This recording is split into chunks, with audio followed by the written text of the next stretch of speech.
మీరు చూస్తున్నారు తెలంగాణ సమాచార్.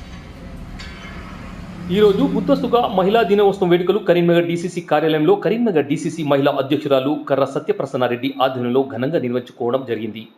ఈ కార్యక్రమంలో మహిళా రైతు లత, గైనకాలజిస్ట్ డాక్టర్ అరుణ, మహిళా వాచ్మెన్ లత, కాంగ్రెస్ పార్టీ సీనియర్ మహిళా నాయకురాలు భరతమ్మ, బస్సులు యాత్రికులను తీసుకెళ్లి స్వయం ఉపాధి పొందుతున్న మహిళా యశోదలను ఘనంగా సన్మానించనైనది.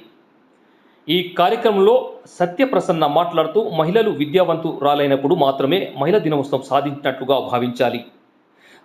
రాజకీయంగా మహిళ ముందున్నట్లయితే రాష్ట్రం, దేశం, గ్రామం అన్ని రంగాల్లో ముందుంటుందని తెలియజేయడం జరిగింది. ఈ కార్యక్రమంలో రాష్ట్ర మహిళా ఉపాధ్యక్షురాలు చెర్ల పద్మ, భరతమ్మ, పద్మ, సంధ్య, నేరల్ల కవిత, లత, స్వప్న, స్వరూప, పద్మజ, రజితారెడ్డి, వందన, సత్య, రోజా, దేవేంద్ర లక్ష్మి మరియు అంజలి తదితరులు పాల్గొన్నారు.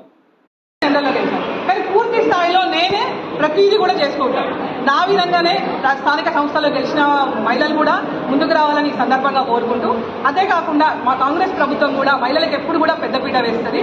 ఆ రోజు సోనియా గాంధీ గారు ఇచ్చిన మన గ్యారంటీలలో కూడా మాకు మహిళలకు సంబంధించిన 4 ఎక్కువగా ఉన్నాయి. ఎప్పుడైనా మహిళా పక్షపాతి అనడానికి మా కాంగ్రెస్ ప్రభుత్వం ఉందని చెప్పి మేము గర్వంగా మేము చెప్పుకోగలుగుతాం. మరొకసారి మహిళలందరికీ కూడా అంతర్జాతీయ మహిళా దినోత్సవ శుభాకాంక్షలు. ఉన్న శక్తి ఎవరికి ఉండదు. అక్క చెప్పింది, మనం ఒకటి అనుకుంటే 100% చేస్తాం. అది మీ అందరికీ కూడా ఇల్లు చక్కగా తీసుకుంటాం. మనం ఉండే చేసే ఏ వృత్తిలో అయినా, ఎవరు ఏ వృత్తిలో ఉన్నా వాళ్ళ వృత్తిని కూడా సక్రమంగా నిర్వర్తించగలుగుతాం.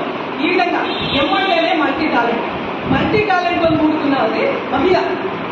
ఎమ్మంటే మల్టీ టాలెంటెడ్, ఏ అంటే అంబిషన్, హెచ్ అంటే హ్యూమరస్, మనం ఎప్పుడు నవ్విస్తూ, ఇదంటే ఇన్స్పిరేషన్, ఎల్ అంటే లవబుల్, అందరినీ ప్రేమిస్తుంటాం, ఏ అంటే అవసరం. మన మహిళ అనే దానినే ఇన్ని అర్థార్థం కూడుకున్నాం. ఒక శక్తివంతమైన మహిళ. ఈ సందర్భంగా మీ అందరికీ తెలియజేసుకుంటూ, ఇంకొక విషయం కూడా ప్రసన్నగా చెప్పారు. మహిళలు అందరూ ఒకప్పటికి ఇప్పటికి మస్తు మార్పు వచ్చింది, కానీ ఇంకా కూడా రాలేదు, మనకి ఇంకా స్వాతంత్రం రాలేదు, మనం ఇంకా కూడా ఒంటరిగా మనం వెళ్ళలేకపోతున్నాం అనేది ఒక షేర్ చేశారు. అవునంగా మీరు చెప్పేది కరెక్టే. ఎప్పుడు వస్తుంది పూర్తి స్థాయిలో మహిళా సాధికారత? ఎప్పుడు వస్తుంది?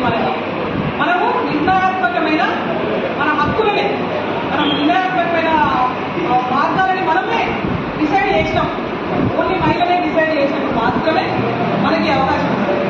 ఇప్పుడు చట్టసభల్లో మనకు కూడా మహిళలకు కూడా ఉంటేనే మనం ఏదైనా తీర్మానం మన చేతుల్లోనే చేయగలిగితే, చట్టసభల్లో కూడా మనం చేయగలిగితే మనం ఖచ్చితంగా పూర్తి స్థాయిలో మహిళా సాధికారత చేరుకున్నాం.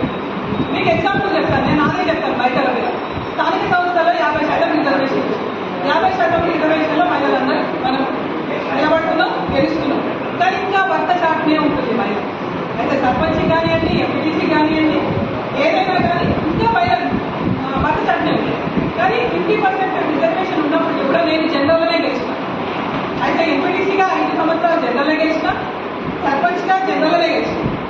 జనరల్గా గెలిచి ఎవరు బయటకు వస్తారో, ఎవరు సేవ చేయాలనుకుంటారో, ఏదైనా మహిళ రాజకీయంగా చైతన్యవంతులు అయినప్పుడే దేశం బాగుపడుతుంది. మీరన్నా మహిళలు కూడా స్వేచ్ఛగా బయట తిరగలుగుతారు.